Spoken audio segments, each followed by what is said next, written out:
Okay, our next screencast review in the series is dealing with the first stages of the Civil War and the destruction of the Republic.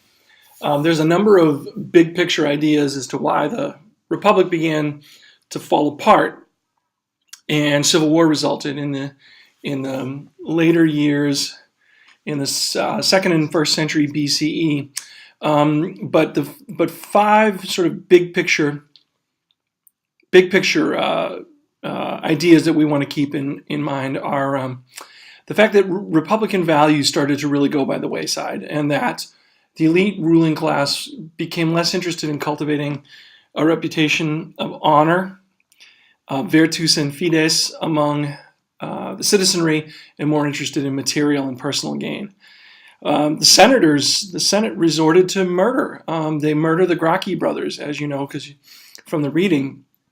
Gaius technically killed himself, but still the violence crept into the political process. The Roman Republic was always a result of the political system in the Roman Republic was always a result of the conflict and tension between the various social classes in Rome.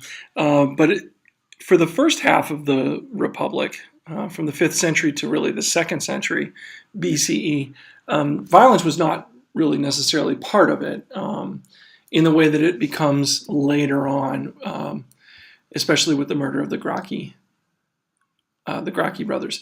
The reforms for the poor continue to exacerbate tension that exists. A number of leaders emerge who attempt to make reforms for the poor and the landless. There increasingly are more poor and landless Romans for a number of reasons, and this further creates tension. Restrictive citizenship. Political leaders begin to be more restrictive of who could be a citizen in Rome, and then the beginnings of these things we call client armies. Basically, you can think of client armies as private armies. Particular military leaders become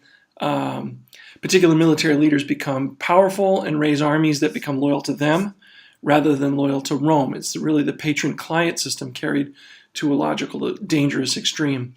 The first of the two political leaders who take action to really create tension in the Republic and the political system are the Gracchi brothers, the Gracchus brothers, Tiberius and Gaius Gracchus. Interestingly, they were both from the elite social class in Rome. Their grandfather had defeated Hannibal in the Punic Wars.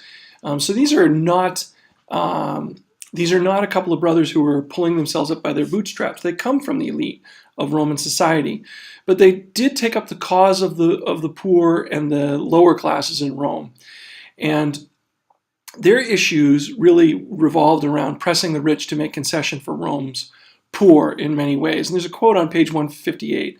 And I didn't feel it was necessary to read it to you here. But it really interprets and explains the Gracchi and their view on Rome's lower classes and the poorer people of Rome in this period. Specifically, right after the end of the Third Punic War in 133 BCE, Tiberius Gracchus, one of the Gracchi, wins election as tribune. Remember, the tribunes are the people's tribunes is what they were often referred to. They were voted on by the lower class. He took some measures that really upset the power structure, and chiefly the Senate.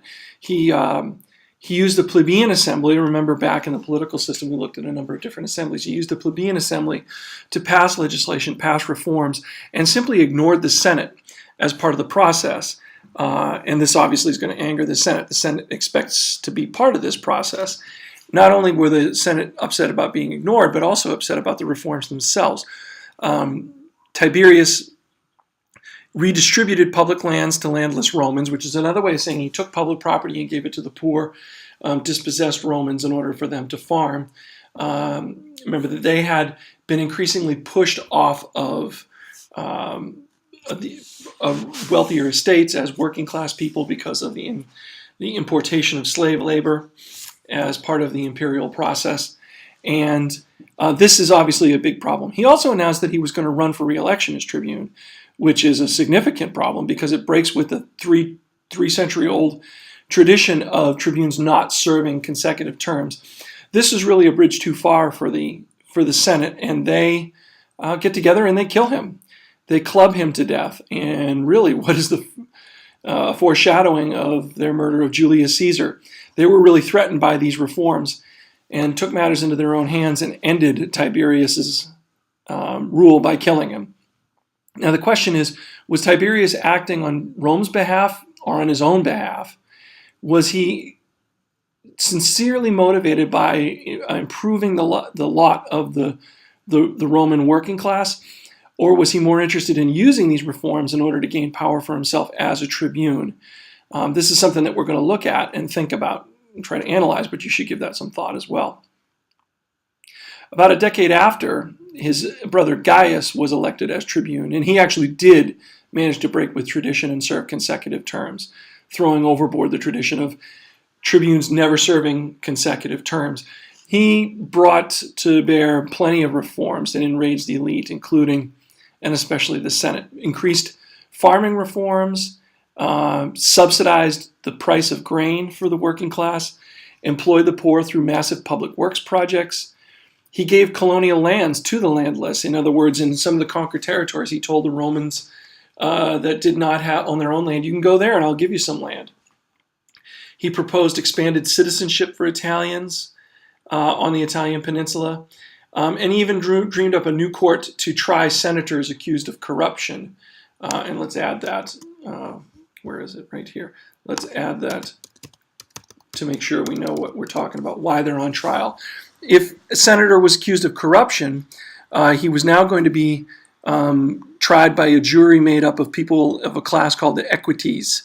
And these people were wealthier, and they were they were not the patrician class, but they were wealthier, and they had supplied a cavalry during Rome's wars of conquest, which is where this term comes from.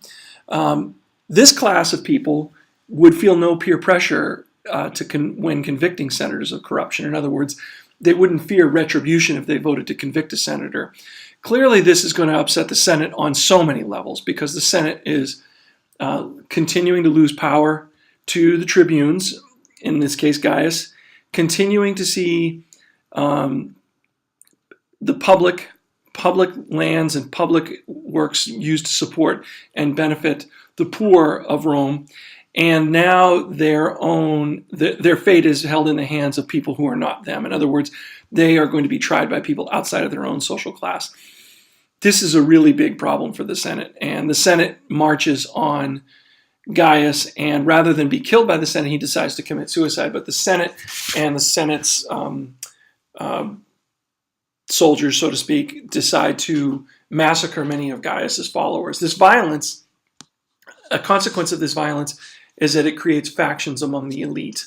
And the elite tend to break into two classes, the populares or the optimates. And the populares are those elites who side with the working class, the everyday, lower class Roman citizens.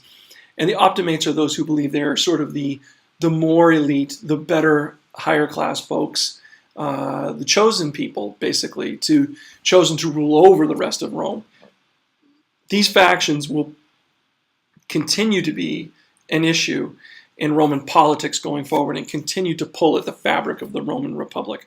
So again, looking back on the Gracchi, they are of the elite class, but they engage in reforms as tribunes that anger and threaten the elite.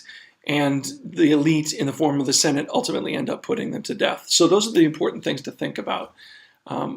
While we're here in the document, I wanted to point out that I've titled this Live Document. So when you're consulting this in Google Drive, just wanted to remind you it's live, meaning that it's continually being updated. The other thing I want to point out to you is whenever you're looking at this document and have any kind of a question, please use the comment feature to add a question. You can add a question anywhere you want in the document by inserting a comment. This will allow everybody to see the question. I'll reply to the question in there. So as you're studying, please use the comment feature to ask any questions about anything that might confuse you.